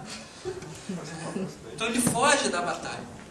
E que é algo interessante isso, porque tem os críticos, né, da literatura brasileira, que são ranzinza pra caramba, e aí eles reclamavam da literatura nacional e tal, isso aí já era normal, literatura fantástica nacional. E aí, eu lembro que tinha um livro chamado Guerreiros de Darinka, eu não lembro o nome da autora, uma autora brasileira, e que tinha um crítico que reclamou exatamente disso. Que ele disse que... Era uma crítica daquele tipo, né? Uma coisa meio assim... tá vendo? Pega a mulher, em vez de putã, quer vir escrever história medieval. Aí quer escrever sobre batalha, não sabe batalhar, não sabe história, não sabe nada, aí escreve uns negócios desse aqui, olha só. Aí o cara vai e bota lá. E aí a batalha se reduz a... Então o exército marchou ao sul para a batalha e voltou vitorioso. É uma linha. Aí o cara reclamando, olha só que livro horrível. Quero ver falar do Martin. Falar do brasileiro é fácil, chutar cachorro morto é fácil, né? Quero ver esse cara chegar agora e falar, esse Martin é um idiota, não faz nada. Com certeza tá lá, Guerra dos Tronos é o máximo e tal. Tem essas coisas. Manda ver. O Martin, ele foge de batalha. Mas ao mesmo tempo, ele mostra a batalha sem mostrar. Foi a impressão que eu tive. Aí, infelizmente, vou ter que citar uma parte do livro para demonstrar. A batalha entre os Starks e os Lannisters, do filho dele, ele dá uma impressão, ele faz sobre a visão da mãe dele, que está no meio dos guerreiros. Isso. Ela está sendo protegida pelos guerreiros, então ela não está na batalha. Mas ele dá, pelo sentimento dela, ele dá completa impressão do como foi a batalha. Do movimento dos lobos, do movimento dos guerreiros e tudo. Então eu acho que assim, ele mostra a batalha, mas é de um modo mais sutil. Você tem que ter uma certa bagagem, principalmente em batalha, para saber como ele descreve a batalha. Eu acho que até mostra assim. Talvez mais para frente ele vá passar de um jeito diferente. Mas a sensação vai continuar sendo essa, de que parece que ele mostrou. Eu sou muito fã dos livros do Cornwell, por exemplo, por causa das batalhas, e eu não me senti tão mal vendo Guerra de Tronos, não. Não, mas não, isso é só uma diferença de estilo. E muito bem feita. É uma diferença muito bem feita pela forma, né, como ele constrói. É muito talento mesmo, e muita experiência para o cara chegar no nível desse. O cara tem que ter errado muito ao longo da vida para conseguir acertar dessa forma. Porque é muito fácil errar dessa forma. Assim, escrever um livro medieval, épico, sem mostrar exatamente a batalha, como um ilusionista mesmo. Que é isso que ele faz, né? Você pega o Senhor dos Anéis, você tem uma linha reta. Você sabe que o Frodo tem que levar aquele anel até a montanha lá, e você sabe que ele vai chegar lá, em algum momento da história. Não tem surpresa exatamente nisso. Agora, cada capítulo do... Aliás, acho que até isso saiu na Veja, né? Que naquela matéria polêmica que saiu, 10 motivos porque Guerra dos Tronos é muito melhor do que Senhor dos Anéis, que deu uma polêmica danada, né? Você pegar os comentários do post do Veja Online, é só o pessoal xingando o jornalista até a morte lá, desejando, né? Só em caps lock, xingando o cara, assim, aquela coisa mesmo de vou xingar muito no Twitter, sabe? Aí, nesses argumentos dele, um deles é exatamente isso aí. Ele fala que existe mais reviravolta em um capítulo do Martin do que ao longo de todo o Senhor dos Anéis. Faz sentido o que ele quer dizer. Não é, e não é. Não deixa de ser. Essas são propostas diferentes, são estilos diferentes, né? Que aí, o Tolkien era uma proposta totalmente diferente, né? Só que a única coisa que eu lamento do Tolkien é o fato de que eu acho que ele tremeu na base e não fez o que ele tinha que ter feito, que o Frodo tinha que morrer. E ele não teve coragem de matar por apego o personagem.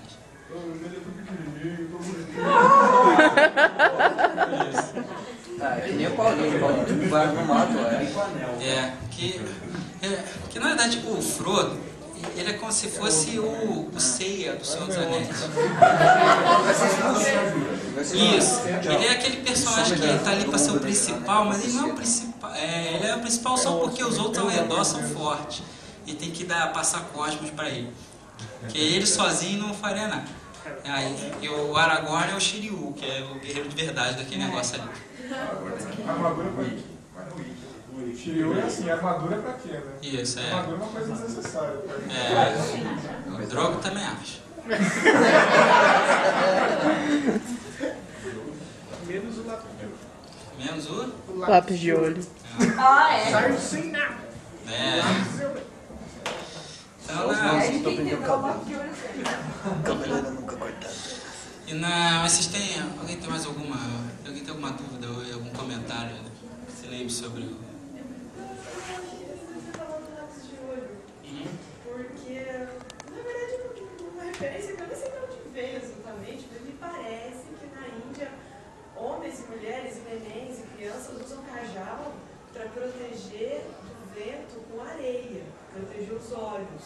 Não sei se tem alguma relação ou não, mas parece que... Não lápis de olho, cajal. Certo. Que é um óleo com cinza e tal. Conforme os olhos para proteger. Se eu fosse produtor da série, eu ia falar, não, aquilo é cajal. A partir de hoje eu tava salvo se eu fosse produtor da série. Pensando assim, né? Se enganando. É cajal. Ah, tá vendo, viu? Salvou o seriado, né?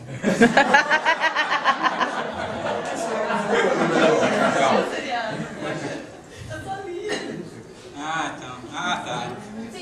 Mantenha o Drogo do livro na sua cabeça. Existe uma semelhança muito grande entre a série e alguns elementos de um jogo que a gente estava jogando que foi lançado no primeiro da época. Eu esqueci o nome. Não lembro do jogo. O jogo. Que tem magia de sangue. Dragon Age.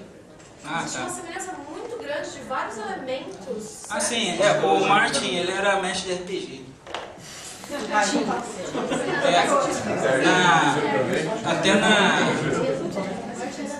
Ele juntava, ele pegava assim, na vizinhança dele, ele convocava os outros escritores de ficção científica e mestrava para os caras. Só que ele gostava de mestrar RPG com super-herói.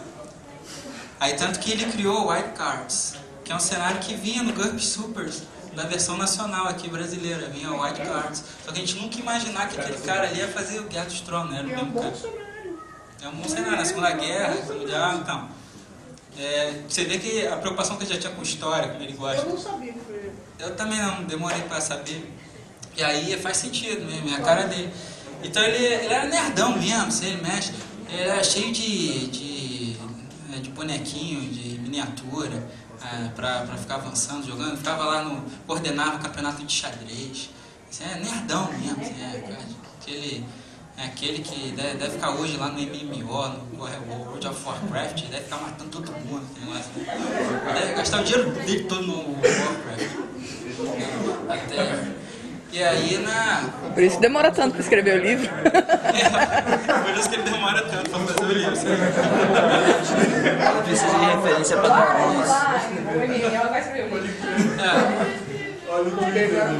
Os leitores chegaram a reclamar, quando ele anunciaram que ele ia participar, produzir a série, estar presente no set, os leitores escreveram reclamando.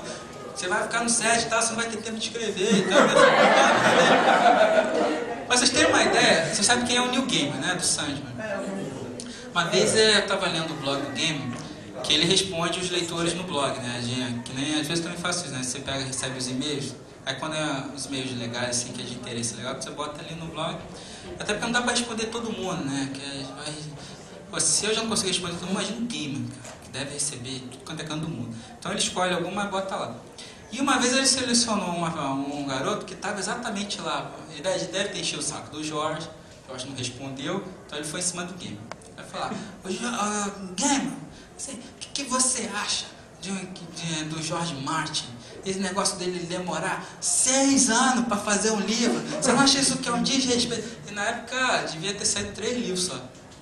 Aí, você não acha que é um desrespeito com o leitor? É uma falta de educação, de responsabilidade. Tá? Você se apaixona pela série, você acompanha essa porcaria, e aí o cara não dá o final, é um absurdo. Você não concorda comigo? Aí, o Gaiman não. A resposta do Gaiman, eu nunca imaginei que ele responderia aquilo.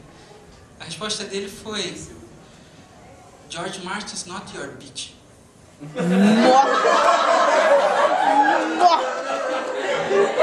Fatality. Nossa, foi bem.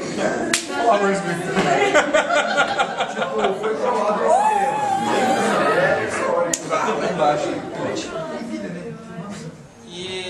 Isso tem uma resposta direta, hein? Aí depois ele assoprou, né? Depois ele explicou pro cara que a questão é: você pagou por uma experiência. Se ele te deu essa experiência e você quer tanto a seguinte, então quer dizer que ele foi bem sucedido no que ele se propôs a fazer. Então ele não te respeitou, pelo contrário, ele valorizou você como leitor. Não adiantaria escrever tão rápido e não ser... Isso. E depois vão reclamar que escreveu rápido e que não estava tão bem feito. Foi muito rápido e ficou ruim, agora a gente vai ter passado mais tempo escrevendo, né? Deu? É. E aí? Qual é? Eu já vi uma pessoa que a gente conhece do meio literário lá, que ela já leu esse livro que saiu agora, né? O quarto, ela leu o tomo em inglês. E aí ela já comentou que aqui você já, para um livro daquele tamanho acontece pouca coisa. Eu duvido que aconteça pouca coisa no livro daquele tamanho do Martin. Né? Mas você vê, já começa essa coisa de já não tá tão bom, tem que melhorar e tal. Então imagina os caras saírem escrevendo qualquer coisa assim. Então Oi? É assim, ele só escreveu 8 anos para escrever, devia ter passado uns 12, né? Isso, vai ser assim. Então. Existem amigos que já terminaram de ler o quinto. Já entraram em desespero, porque não sabe se vão estar vivos para ver os textos. Você espera 6 anos para ler e leram em 20 dias. Já era. 20 dias? Nossa, 20 dias Cara, olha só, esse é outra dica que eu vou dar pra vocês. Ó, outra dica que eu vou dar pra vocês como leitores também. A gente como escritor, né? A gente passa por essas coisas. A primeira vez que eu vi foi conversando com o Denis Lehane, que é um dos meus autores preferidos. Eu fui conhecê-lo na Flip, há uns 5 anos atrás. Denis Lehane é autor sobre Meninos e Lobos, tá? Ele só Gone Baby Gone, ele só escreve livros fantásticos.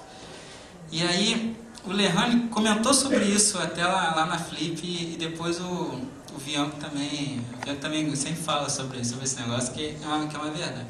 Porque quando a gente escreve um livro, é mais ou menos isso, né? Tu vai demorar 1 ano para fazer um Dragões de Éter, tal. Eu vou demorar um ano para fazer. A questão é que a minha pesquisa, eu tenho um caderno que eu comecei a escrever aos 16 anos, que eu tenho tudo, o que acontece do início ao fim, tem tudo, a geografia, tem tudo do cenário. Então eu sei tudo que vai acontecer, só que sentar, fazer cada cena, cada que é um tópicozinho que vai virar e tal. Então tem lá esse processo. E a gente leva 6, 7, 8 anos, o cara então que leva né, a vida dele toda aí para fazer o negócio. Quando você entrega um original, você está esgotado, você precisa de férias. Você fica o dia inteiro jogando PlayStation, aí, andando no shopping, tal, você tô vivo, sabe? Você fica... Tô vivo. Caraca, eu entreguei o original, assim.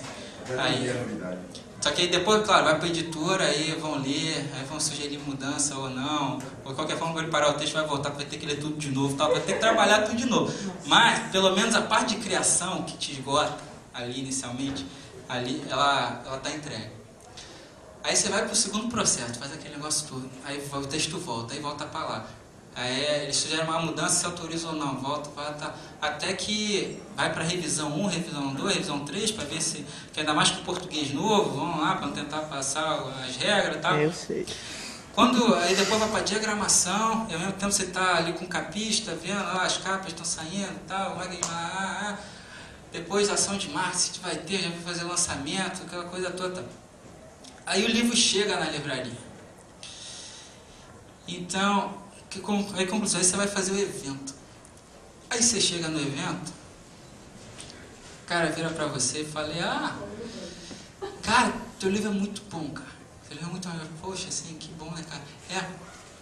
Eu li em 48 horas. Quando é que sai o próximo?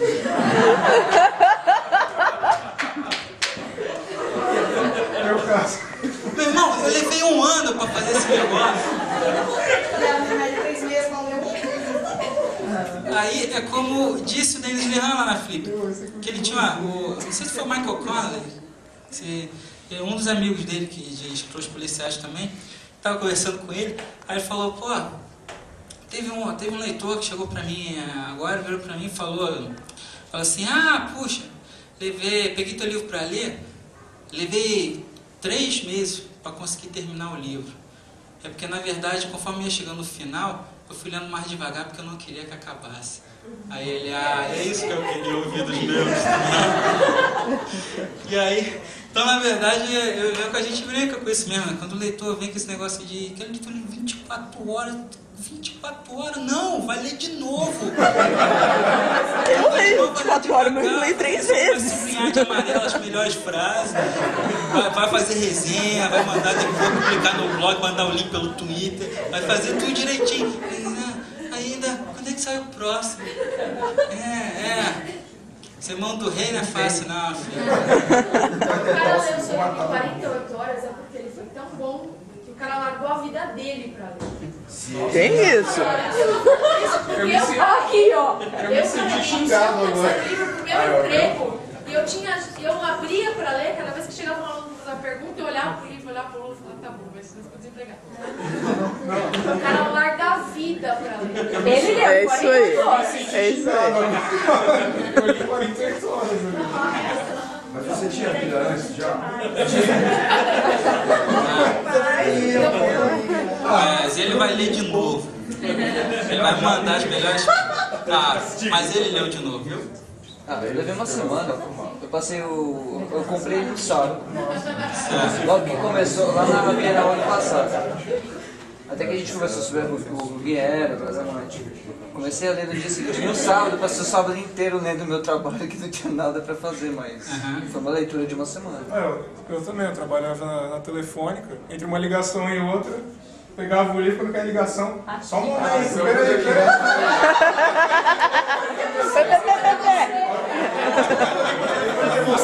Mas filho, não tá funcionando, espera aí, senhor. São 2 tipos de homenagem.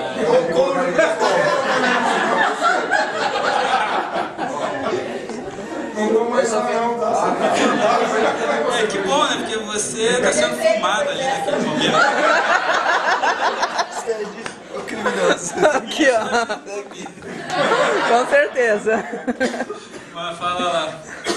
Você ia falar alguma coisa? Não. Eu disse que eu sou Ah, testemunha. precisa falar que você ligou pra ele. Parte eu sou culpado. Ah, tá. É, então. É por isso que a gente fica naquela musiquinha, né?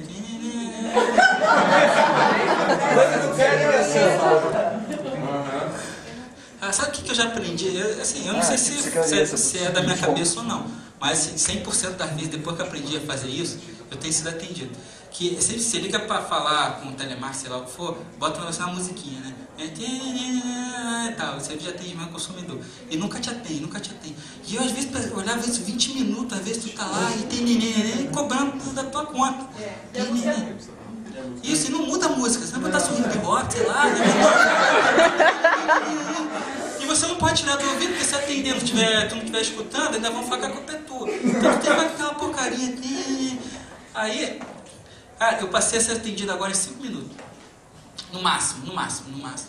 E aí eu não sei se é lenda, mas se eu estou tendo muita sorte, mas pô, tem tanta sorte assim com o telemarketing, eu comecei a imaginar, esses caras estão escutando. Só que eles botam essa musiquinha, mas eles são desgraçados, pô, eles estão escutando. Mas se eu andar com a dieta, pode. Aí pode.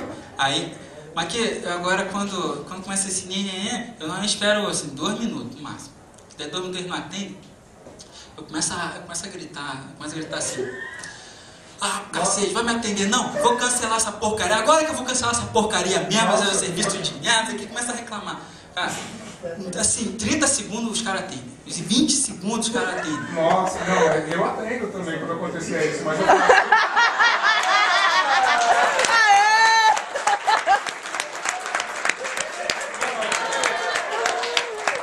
Revelado o segredo. Eu passava a seguinte informação: estou direcionando para o cancelamento. Boa tarde. Por isso que você foi demitido? Não, o problema é que ele atendia e falava assim: qual é o problema? Não, o problema é esse. Tá, só um momento eu vou verificar. Então, né? Ele fica tão bom, meia hora que nem de lá. É que quando a música toca, o cliente tem um áudio aberto pra gente. Mas nós não ouvimos o que o cliente diz até para guardar para a ligação. Às vezes ele fica refletindo o problema várias vezes. Quando a música toca. Quando a música não toca, nós estamos ouvindo. Ainda não está sendo gravado, ainda é possível. Não, gravado. Eu fiz um gato. Quando a musiquinha tá sendo gravada a ligação. Só que a gente não escuta. O que a gente está falando, a gente escuta a música também. Só que a gente não tem o áudio do cliente. Entendeu? Por isso que a gente tem que voltar com o cliente para falar, só mais um momento. Ele tá querendo tirar o corpo fora agora para defender. Não, mas é sério. Eles escutam, sim. E o seu eu botava a música, mas não deixava no mudo, era mais fácil. Eu escutava o cliente, pelo menos.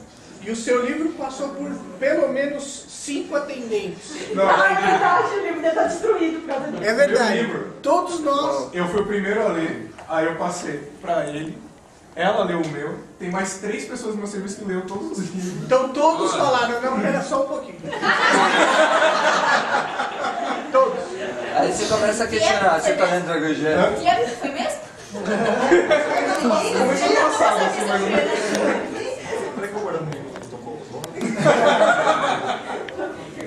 Ah, que bacana, pelo menos, né? Destruindo vidas, mas pelo menos motivos corretos. Destruindo vidas, construindo sonhos. Bom slogan isso. Boa. E, então, que aí isso faz parte mesmo assim, para uma obra atingir uma magia assim, por que a Guerra dos Tronos dá tão certo? Porque ela tem o ethos. O que é o ethos? Quando você pega uma história, qualquer história, ela tem o logos, pathos e o ethos. Logos é a forma. Se o logos de um roteiro de cinema tem uma forma, que nem eu comentei. É uma coisa visual, aqui, dependendo do orçamento, tal, você tem uma forma. Os diálogos aqui, a forma, o beats e tal. Um roteiro, um romance, tem um outro logos. É uma coisa mais interna, tenta mais na cabeça dos personagens, tem aquela coisa. Uma história em quadrinho, um outro logos. É uma outra forma de você se comunicar. Essa forma você respeita de acordo com a mídia que você vai escrever. O pathos é o conflito. O que motiva aquela história? Qual é o objetivo daquela história? E o ethos é a ética que você, como escritor, não é no sentido de ter uma moral nem nada disso, porque senão a Guerra dos Tronos não teria ethos nenhum. O ethos é no sentido de você acreditar naquilo que você está contando, com a tua visão do mundo. Então, assim como você pega o Dragon Jet, por que deu certo? Porque eu queria resgatar o que a minha geração sentia ao assistir Caverna do Dragão. Era uma coisa muito marcante. Então eu sabia, tinha que dar certo, porque era algo muito de mim mesmo. Eu não estava querendo ver o que está fazendo sucesso. É vampiro, então eu escrevi vampiro. Era uma coisa muito próxima. E aí, tanto que eu não achava um livro assim, queria algo que tivesse tanto esse sentimento quanto a poética com que o Final Fantasy tratava a fantasia. É uma coisa muito, tem uma poesia, uma forma tocante, como eles fazem. E eu não achava isso na literatura. Então assim começou a nascer o Dragon Jet. O Guerra dos Tronos também é a mesma coisa. Você vê que o Martin ele é apaixonado por história, por medievalismo e tal. E ele é apaixonado pelo cinema, pela arte de se contar histórias com o roteiro. Como ele não podia contar nas telas, ele criou um estilo, lapidou um estilo em que ele uniu isso tudo e contou a história que ele queria contar. É por isso que faz certo. É isso que diferencia um autor. É difícil explicar isso para um autor iniciante. A gente explica isso assim na teoria, mas é difícil ele ver na prática sem estar na prática. Se ele compreender, se ir para a livraria. Porque cada editora tem... As editoras grandes costumam lançar 30 títulos por mês. Cada uma. Isso dá um livro por dia. Uma editora Record, por exemplo, lança 30 livros por dia. Não, por mês. Dá um livro por dia. Agora imagina a Ainda de Ouro, Objetiva, Alê. E sem contar as pequenas também que vão chegando. E todo mundo quer estar na livraria. Então, hoje em dia, conseguir entrar na livraria já é uma elite. Você ir para a mesa, você está na elite da elite. Permanecer na mesa, você vira Deus. Assim, quando eu passeando com o Gabriel do marketing da própria Leia, uma vez a gente passando uma dessas livrarias, aí estava lá, a gente viu o Dragões exposto, estava lá os 3 livros, e ele comentou sobre isso, ele estava pensando exatamente sobre isso, ele comentou isso. Cara, o teu livro, os 3, a gente lançou em outubro do ano passado, no Bienal de São Paulo. Não era para esse livro estar mais na mesa, ainda está. Isso é um feito para a literatura nacional, assim, fantástico, muito grande, porque não se acreditava que se escrevia isso aqui. Até o Bianco meteu o pé na porta lá, com os vampiros portugueses, lá dentro. E aí, então isso foi abrindo o caminho que foi conseguindo. Nos Estados Unidos é a mesma coisa. Você pegar o número de livros de fantasy que existem, são trocentos, são lançados toda semana. Então, para o Martin fazer um calhamaço dessas pessoas lerem e se encantarem, o cara tem que ter uma magia por detrás. É o The One, né? Aquela magia. E onde está essa magia? Existem várias histórias bem contadas, mas a magia está no ethos. Está nisso que faz todo o processo. Inclusive, se vocês gostarem de literatura fantástica, amanhã tem o Fantástico, na verdade começou hoje, o Fantasticon, começou na verdade sexta, abril, mas hoje e amanhã são os 2 grandes dias. O Fantasticon ocorre na Biblioteca Viriato Corrêa, lá em Vila Mariana. São palestras que começam de manhã e vão até normalmente mais 5 horas da tarde. São os nomes da literatura fantástica daqui, os mais conhecidos, os menos conhecidos. E amanhã eu estarei lá num encontro que vai ser um encontro histórico, né? Na verdade, porque a gente tenta fazer esse encontro oficialmente há muito tempo. Que nós somos todos amigos, né? Mas a gente nunca conseguiu fazer oficialmente. E amanhã, 4 horas, 16 horas, vai ter uma mesa comigo, André Bianco e Eduardo Spohr. É o encontro que a gente sempre tentou fazer e finalmente não consegui fazer oficialmente. Também, né? Opa, tô lá. A mediação do Luiz Eduardo Mata, que é o autor de thrillers, né, também fantástico, que vai estar com o Michael Connelly lá na Bienal do Rio, vai fazer a mesa com ele. Então nós vamos estar lá amanhã, a partir de 16 horas. E se vocês quiserem ir, tem que chegar cedo, porque tem que distribuir senha, o auditório não é muito grande exatamente, acho que tem 110 lugares. E com certeza vai ter muito mais gente do que isso. Então eu espero, né, se vocês puderem ir, possam comparecer de qualquer forma. Depois também vão atender todo mundo. Hoje também vamos atender todo mundo. Parece que vamos fazer uns autógrafos ali embaixo, quem quiser assinar o Dragões de Éter. E sempre que vocês quiserem contato, vocês podem escrever, né, contato@rafaeldracon.com ou pelo @rafaeldracon no Twitter. A gente sempre tenta responder todo mundo.